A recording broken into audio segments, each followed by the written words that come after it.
Ja, also unser Dorf hatte eben einen Sportverein, SV Rot-Weiß-Mastolte heißt der. Den gibt's auch heute noch und wie damals gibt es auch heute noch viele Abteilungen, Departments, für jede Sportart eben eine. Und meine Eltern waren im Handballverein.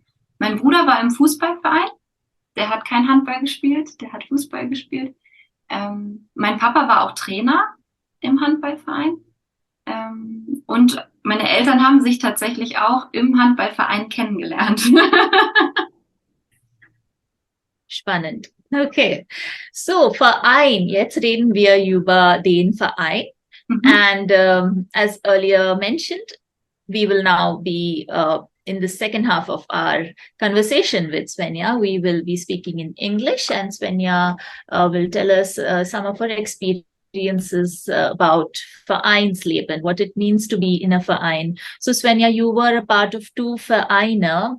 What would you say is the function of a Verein, and what kind of clubs or Vereine exist in Germany? It's such an important part of life in Germany. And yeah, could you tell us a little bit about Vereine? Yes, that is true. Vereine are a very vital part of social and community life in Germany, I would say. Um, Sportvereine, which I mentioned already, like the two Vereine that I was in, are probably the most popular and most common kind of Vereine in Germany.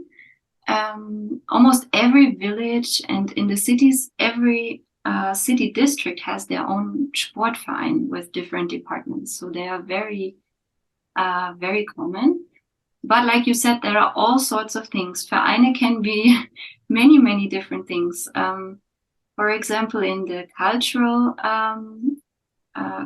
aspects, like cultural heritage, there are many Vereine, especially in the smaller villages. For example, where I come from and more in the west of Germany, we have Schützenvereine. If you translate it, it would be something like shooting club, which sounds a bit dangerous and criminal, but actually it is a cultural activity. And this club, for example, organizes the biggest party of the year in that village, or at least in my village. It used to be like that. Then we have also, for example, Kunstvereine, art clubs, Musikvereine, and also sometimes very apparently random things like a Kaninchenzuchtverein. That is like a rabbit breeding club, if I translate it. So meaning wherever What club? rabbit breeding club. So Wow. it is like Okay. in Germany, there are some people who like to have pet rabbits. And this is maybe a good example. Like whenever there's a group of people sharing some common interest and they want to exchange, want to organize themselves, then they can join or they can found a Verein. So it is basically a form of an organization in civil society. So it exists outside of like work, of university, of the outside of the church. It is a form of organization where people can engage voluntarily.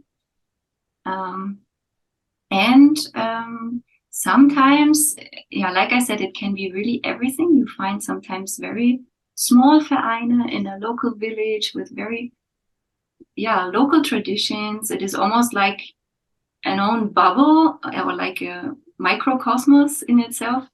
And then on the other hand, you also have big Sportvereine or even international organizations. That is also possible. There are a lot of charitable Vereine that want to help or that care about animal rights or about nature and environmental protection. So really everything basically. So, yeah, it's a very important form of bringing people together and keeping conversation on and getting to know new people. So, for example, if one wants to join a Verein, one needs to know what the interest is and then how can one approach a Verein? And also, could you tell us if there is a fee structure for these Vereine? Yes. I think the easiest way would be to go on the website of your town or of your city district. And usually they all have a list of Vereine, because maybe that is also interesting to know. Vereine have to be, if they are official, they are all listed really. That means they call themselves in German eingetragener Verein. So yeah, if you translate it, registered club. So that is a legal entity in Germany. That is very quite important to know, because for the Verein, it means they have to fulfill some legal requirements. And also they get tax relief. Maybe I will come to that later, the annual membership fees. But yes, I think I would recommend to check out the city's website. And you can often maybe search with a word of something that you're interested in, or just maybe browse through the list and see all the interesting things that there are. And then all the Vereine have a website with contact details. So if there is not already a membership formulary, you can just write an email or call and ask. For example, I would ask maybe when they have the next meeting, and if it is possible to just join and, just do a first visit to find out if this is something you would, get more involved in or not. Usually that is always welcome, because Vereine are always open for everybody. That is like, it is not maybe like you mentioned before in India, it's not something only for elite classes or rich families. It is really something supposed to be for everyone. Of course, the most important thing is you share the same interest and you have a common goal. That is, I think, the foundation for your membership.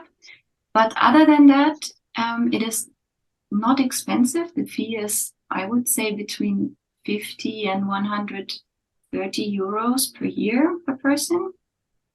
And it depends always a bit on the expenses of the Verein. For example, in the Sportverein, the handball department was a bit cheaper than tennis. I don't know for why exactly, but somehow that's always like that. But I don't think it is much more than this, something between 50 and 130 euros per year. And for children, it is reduced also. So it should not be a financial burden.